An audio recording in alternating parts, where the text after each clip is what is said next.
Last 15 months have been real challenging, real interesting in all kinds of ways. For the first time in almost 50 years, I've had the opportunity to pursue studying some things that I never had time for before, because when you're preparing a Sunday morning lesson and a Sunday night lesson and a Sunday morning class and a Wednesday night class and other things that go along, you're just trying to keep up. And it's really difficult to really pursue something that you're interested in and want to study in depth but just don't have time to. And this past year has presented me the opportunity to look into what in the world is going on with our society today. How did we get here in this craziness that we find ourselves involved in today? How did this come about?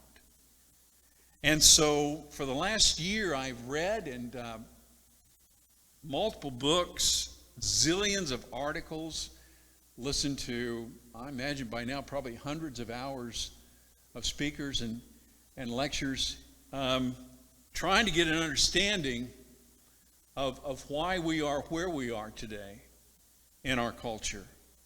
One of the books I read, the author begins by saying, I'm writing this book because I heard a man say, well, I'm a woman trapped in a man's body. And he said, I thought, my grandfather would have laughed his head off at that. He would have said that's the most ridiculous thing that he had ever heard. That person would have no credibility at all. They would be considered crazy. And now they're applauded. And people sit and nod their heads sagely and go, yeah, that person is authentic. They're revealing their true self, and it's taken dead serious. The transition that has occurred in our culture in the last 50 years, and particularly in the last 10, is just amazing, breathtaking, and I would argue appalling and frightening in a lot of ways. And so for the next several weeks, what I want to do is share with you some of what I've read and studied and listened to and been exposed to in trying to come to an understanding of what's going on in our culture today. And tonight I want to begin by spending some time talking about, because you've heard this term over and over again, social justice. We want social justice. We march for social justice. We advocate social justice. What this country needs and is lacking is social justice. I'd like to ask you, in your own minds, let's begin by, how would you define social justice in your mind? What would you see as social justice? What does that say to you? I think to the vast majority of people, particularly Christian people, when we talk about social justice, you think in terms of fairness, right? Of righteousness, of equality, of opportunity. Wouldn't you see that as socially just? That is not at all what these people mean. I'm talking about the progressives and those that are pushing this. Okay, I guarantee you what you think it means is not what it means. Not to them. It's a loaded term, and they know how to use language, man.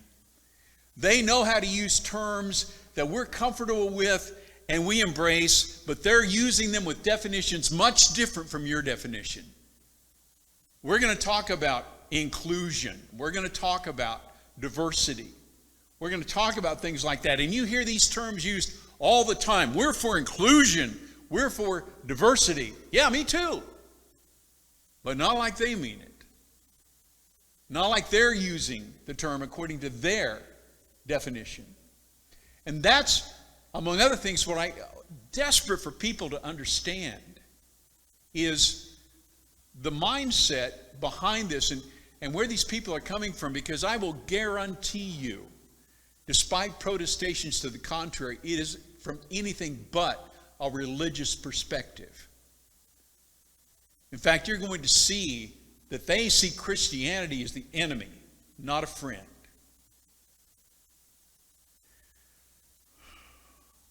Social justice. Man, who doesn't want justice?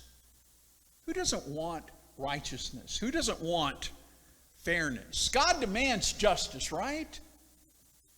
Injustice is sinful. Injustice goes against the very nature of God himself. Justice for us is not something that's optional, something that we can choose or reject. Justice is demanded by our God of how we conduct our lives. The book of Micah, chapter 6, you hear this quoted a lot. Micah 6, 6 through 8. And it's a beautiful passage, but listen to it. With what shall I come before the Lord and bow myself before God on high? Shall I come before him with burnt offerings, with calves a year old? Will the Lord be pleased with thousands of rams, with 10,000s of rivers of oil? Shall I give my firstborn for my transgression, the fruit of my body for the sin of my soul? He has told you, O man, what is good. And what does the Lord require of you? But to do justice, to love kindness, and to walk humbly with your God. How can we as God's people speak out against justice? How can we stand against someone crying out for justice? Because you need to understand what they mean by justice. You need to understand what they're crying out for and what they're advocating. And I think it's very important that you listen to what they say, not what we think they said, but let them define what they're saying. If you go to the Oxford Dictionary of the English language, and I think that's pretty much going to be the standard, right? What is the definition in the Oxford Dictionary of the English language for social justice? Here's the definition. It is distributive justice. Distributive justice. In other words, social justice is taking wealth and redistributing it in a just, what is considered a just fashion. Now, that ain't what you were thinking about when you were thinking about social justice. Because if you think that sounds a whole lot like Marxism and socialism, you're absolutely right. Because that's exactly what they're advocating. Exactly what they're talking about.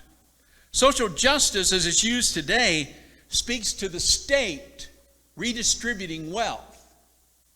It is not about changing your heart. It's not about changing how you think. Understand this. It's about changing the system. It's about destroying what they see as a corrupt system and replacing it with what they would consider to be an equitable system. Brother, you need to understand this is all about power. It's about who's perceived to have power and who's not perceived, and who's perceived to not have power. And until you understand that, you really don't understand where they're coming from and what they're talking about.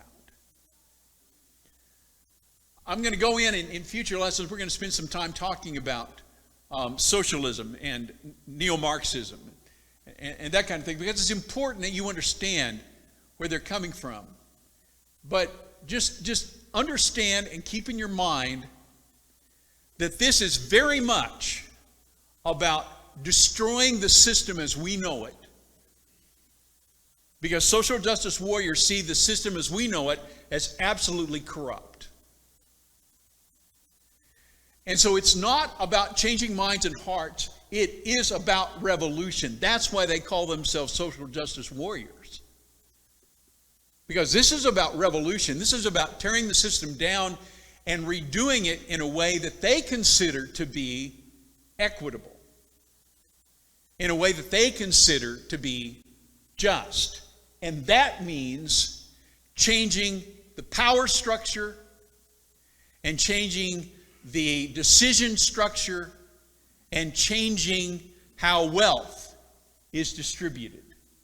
And a lot of their emphasis will be on that distribution of wealth because of the roots that we find in neo-Marxism. It's really important to understand, this is not about individual rights, okay? It's not. This is about the outcome for groups. This is about, and very much about, identity politics. Now, what do we mean by identity politics? Well, there are all kinds of identities out there today. You know, white, POC, now that's the new term, people of color, gay, transgender, fat. Seriously, I mean, there's a zillion different approaches and looks at this whole thing as you talk about the intersection of groups. And one of the terms that we'll talk about will be intersectionality. What it amounts to is you're either an oppressor and you need to be destroyed, or you're the oppressed and you need to be rising up and throwing off the oppressor. In essence, that's Marxism. In essence, that's where they're coming from. And that is exactly the war that's being waged culturally today. If you're perceived to have power, if you're perceived to be in control, you are corrupt. And you may not even know you're corrupt, but you're corrupt. And if you're a Christian, and you're a male, and you're white, and you're heterosexual, you're the worst of the worst. There's nobody any worse than you are, because you are the grand abuser and beneficiary of a corrupt system that needs to be destroyed and replaced. Identity politics is all about collecting groups, and listen to me, making the groups victims. And as we get into intersectionality is all about finding every way in which I can define myself as a victim. Okay, so if for instance, if I identify, if I'm a black lesbian, then I'm really a victim, because I am being treated in a prejudicial way because of my color and because of my sexual inclination. And so I am part of the victim class. And you are part of the transgressor class. Because you see, how dare you condemn lesbianism? How dare you condemn any kind of sexual preference at all? Because what you're doing is denying this person their authenticity.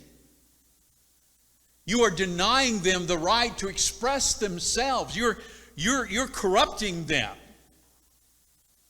by not allowing themselves to express themselves. And so, when people start with the out and proud thing, that's exactly right.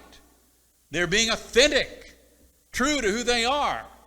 This woman trapped in a man's body is absolutely, fearlessly declaring who they really are. And if you set in any way in condemnation or judgment of what they're doing, we're going to have to deal with you.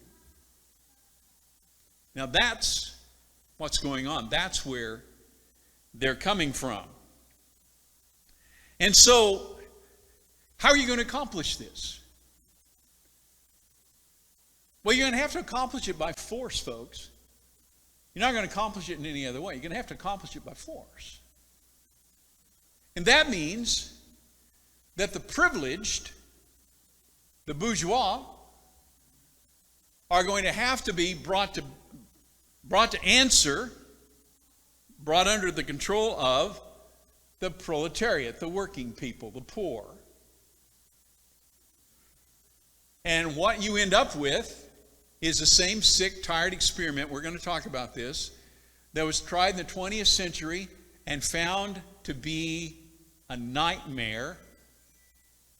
Whether you're talking about Russia, or you're talking about China, or you're talking about Cambodia, and we could go on, unfortunately, where the experiment was tried and miserably failed, with the deaths of tens of millions of people. But they don't care. Hear me, they don't care. Because everybody else did it wrong and we're going to do it right. We are going to change this culture. We're going to change how things are in this country, and we're going to fix it. And we're finally going to do it right. And change the corrupt culture that runs this country.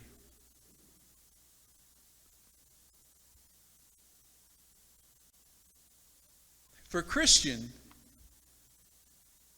justice is synonymous with God's righteousness. It is. When we think of things being just, we think of righteousness, of things being done in a righteous way. And you go back to, remember Genesis 18:25, early in Scripture, Abraham, during that time when he's bargaining with God over what's going to happen to Sodom and Gomorrah, remember what he asked? Will not the judge of all the earth do what is just? I mean, I believe we do. I sincerely believe we want justice. We want justice. But we don't want the kind of justice that's being argued for today, the kind of justice that's being pushed. Because I would argue it's not just. Here's one of the things, here's a word you hear a lot. In fact, I thought about getting up here and just reading off a list of terms that have started being used in the last 5 years that most of us never heard before until the last 5 years or so. Like, when did you start hearing intersectionality? And terms like that are tossed around now all the time. Social justice is rooted in conflict. It's rooted, again, in power. It's rooted in somebody's going to dominate somebody else. Okay? And until we understand and appreciate that, we're really not going to appreciate the force of what's being pushed and of what's going on.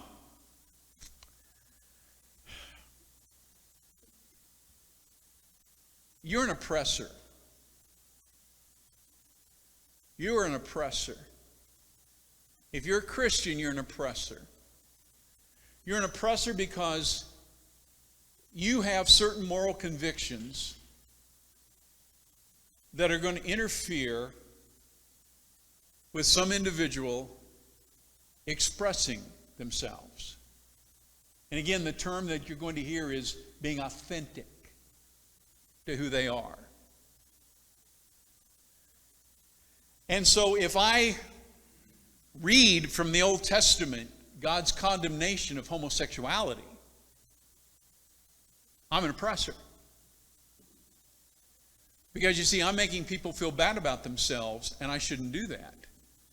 Because they have every right to feel good about expressing their sexuality. Because you see, and I don't have time to go into the weeds of this evening, but we'll talk about this. Reason and logic and absolutes go out the window. You say, well, they can't go out the window. No, yes, they can. And they are.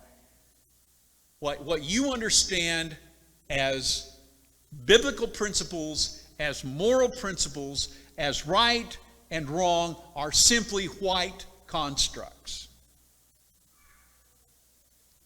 Pushed off on society. And people have the right and the responsibility to throw those away and come up with something that is just. And I'm back to equity and equality. And I want to talk about that for a second because I think there's a lot of confusion about that. Who here is against equality?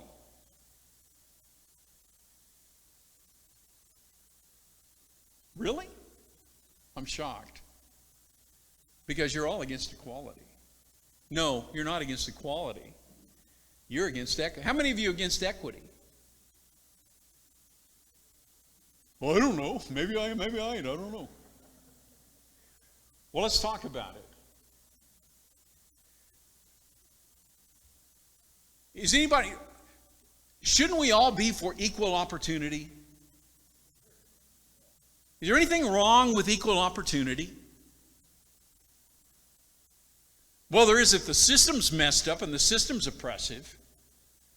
And we talk about equal opportunity, but in reality, we're not really talking about equal. And so let's move to the other end of the equation. Let's move to equity. Now, what does equity mean? Equity means that everybody in the end gets exactly the same result. They get the same thing. And that's what's being pushed and that's what's being talked about today is we need equity. We don't need equality, we need equity. Equity is what matters. Equal outcome. Everybody gets the same. Okay, let's talk about that for a second. So I'm hired to dig post holes.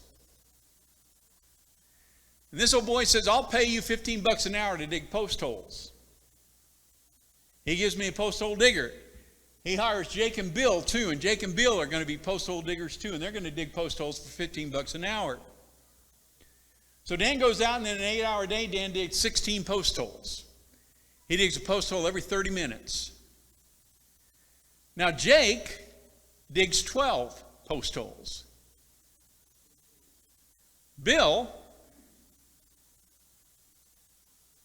is laughing at Dan, and Bill digs a post hole an hour. He digs 8 post holes.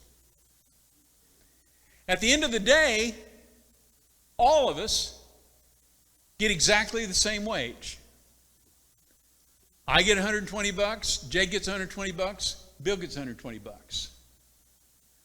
I dug 16 post holes, Jake dug 12 post holes, Bill dug 8 post holes. When I go to work tomorrow, how many post holes am I going to dig?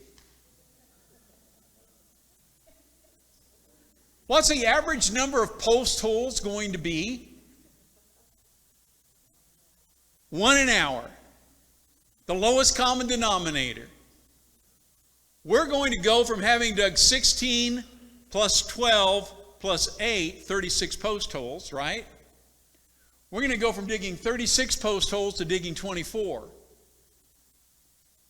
Because why should I kill myself to dig 16 post holes when Bill's going to get exactly the same amount of money for digging 8? But that's equity. That's equity. Everybody's getting the same. Now, question. How well is equity going to work? It's not. You know why? Because in reality, it's not fair. They're talking about equity like, man, this is the ideal. This is the way it has to be. Everybody gets exactly the same. But it's not fair. It's inherently unfair. And the result is disastrous. I'm a Russian farmer. In the days of Lenin. And my land is taken away from me. Now, as long as it was my land, am I going to work as hard as I can to grow the biggest crop I can, to produce the most I can for my family? Sure I am. But if the government owns it, And the old boy down the road who never turned a tap is going to get exactly the same amount of pay that I'm going to get. Where's any incentive for me to produce anything more than he does? And guess what happened? Zillions of people starved to death.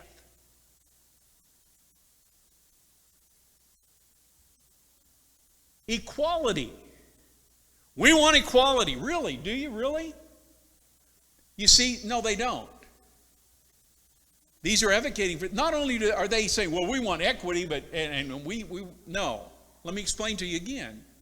Just illustrate with the real world. Example. Asian Americans scholastically score off the charts. When it comes to ACT tests and SAT tests and all that, a significantly higher percentage of them than any other racial grouping, any other identity group, qualify for entrance into elite universities. To the point that now there are artificial limits put on the number of Asians that can go to Harvard, the number of Asians that will be accepted into Princeton, the number of Asians that can go to MIT, because it is disproportionate to the population. And if it's disproportionate to the population, do you understand that it's not equitable? And if it's not equitable, then we got to do something about this whole equality thing. And so you now find Asian Americans filing suits against all kinds of universities because they're not allowed to get in because they're too good a student. But they're the wrong color.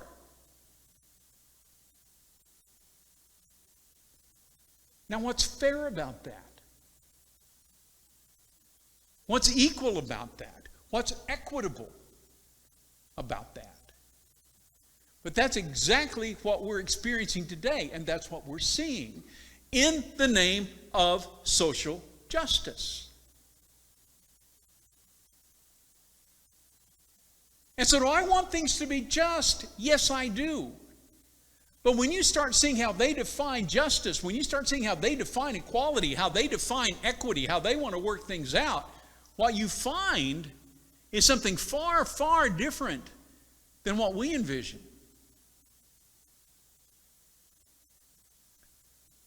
Social justice is much more far-reaching, by the way, than merely racial justice, too. I mean, we hear a lot about racial justice, but man, there's economic justice, and there's gender justice, and there's queer justice, and there's trans justice, and there's all these other calls for justice in various ways. And again, it goes back to a group of people who are operating on assumptions that you do not operate on, who see the world through a much different set of values than you do. And we've got to understand that. Okay? They do not think like you do. And they do not look at the world like you do. Diversity and equity and inclusion. We hear those words tossed around all the time, don't we? Very, very important. Now, diversity, equity, inclusion. In a future lesson, I want to talk about those words and what they mean to them versus what they mean to you. And they don't mean the same thing. Trust me. I'm not against diversity at all. I'm not against equity. I'm not against inclusion. I'm not. I'm for it. But not in the ways that it's being expressed. And we need to understand that. Once again, words are being hijacked. And the definitions of those words being changed and twisted. And so they're using this language and they're going, well, man, I'm for equity. I'm for inclusion. I'm for diversity. But not like they want to express it. What we're talking about when we talk about social justice and when we talk about all these movements is an extremely complex matter with all kinds of threads and with roots that go back hundreds of years. And you really can't understand, I believe, what's going on until you understand some of these roots. And so don't let this throw you up. But like next week, you've heard the term postmodern? What's that mean? I mean, we hear the term all the time, postmodernism. What's that mean? Man, it's really significant. And so next week, I want to open your eyes to what postmodernism really is. And I think it'll blow your mind when you begin to see and understand where postmoderns are coming from. And then I want us to talk about socialism. Because last survey I saw, more than a third of young Americans are in favor of socialism. The vast majority of them have no idea what socialism really is, what it's really all about. They don't. Sounds good. It's trendy. It's popular. You throw out the word equity with it and all that, so it's got to be good. Got to understand its roots. Got to understand where these people are coming from. Got to understand what's being pushed. And then I want us to get into the whole power thing and the equity thing and so much else. And so here's an introduction, okay, where we're going to be going over the next few weeks. And again, it's a journey that's no fun, but it's a journey I think that's enlightening and frightening. And I hope that it'll make us all much more aware of exactly what's going on in this country, and as Christians, what we're up against. Because, brethren, listen to me, if we lose this one, I'm talking this culture war, if we lose this one, we lose. Okay, now I'm not saying we don't win heaven, I'm not saying that, but I'm telling you, if we lose this one, we lose this country as we know it. I guarantee you we do. Because there is no way this country can survive this kind of revolution and be anything like what you grew up in and what you know. It won't be. It's that serious, and I don't think I'm overstating it in any way. As Christians, we have a responsibility more than ever to stand up for what's right and to speak the truth in love. And I guarantee you, if you speak the truth, you are going to be labeled as a hater and a bigot. Because they love to toss those words around. Love to use that invective to shut us up. And more than ever, I think we need to understand that we don't answer to them. We answer to God. We answer to God. And we need to speak truth. In love, but truth. And if it's not popular, and if it's not politically correct, it doesn't make any difference. It's the truth. And you can't, this is so important, you cannot build a healthy society on lies. And that's exactly what's going on right now. I'm sorry, this man who thinks he's a woman ain't. He ain't. He's a man. And he may have mental issues, and he may have identity issues, and bless his heart, he may need all kinds of help, but he ain't a woman. And he never will be. And if we continue down this road of, well, reality is whatever you choose for it to be, the future is not very bright. Because what you're going to end up with, and what we're already encountering, is a mess. You have an accident and you go to the emergency room. And on your license it says you're a male, but you're a female. How are they going to treat you? You go to see your doctor, have a physical. And you say your name is Bill, but you're a female. Well, I'm a male. How's your doctor going to treat you? I'm serious. How's your doctor going to treat you? I mean, they're wide open to malpractice suits, aren't they? What are they supposed to believe? What are they supposed to do? There's all kinds of implications to this that are frightening. And it's all because people are redefining reality in a way that suits them, that makes them feel good about themselves, instead of looking at what is real. And brethren, what this book does is look at what's real. You talk about a real checker. This is a real reality checker right here. It is. Okay? That's what sent Jesus to the cross, by the way. It did. He stood and he told those Pharisees, you're making these people more sons of hell than you are. You're putting burdens on them that you won't bear. You're whited sepulchres. You're full of dead men's bones. You're a bunch of snakes. Wow, he called them names? Yep. I'm not advocating calling names. I'm just saying he spoke the truth and they hated him for it. And they killed him for it. And if you stand up for what's right and what's true, you're not going to be popular, but you'll be right.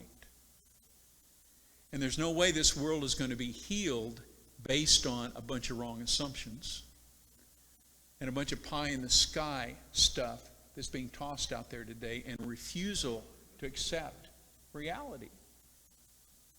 And in particular, to accept the transcendent rule of our God. And I've gone 10 minutes over what I promised myself I was going to. And so we're going to stop. As always, the Lord's invitation is open. It's open 24/7. It's open right now in a very personal way. And if you feel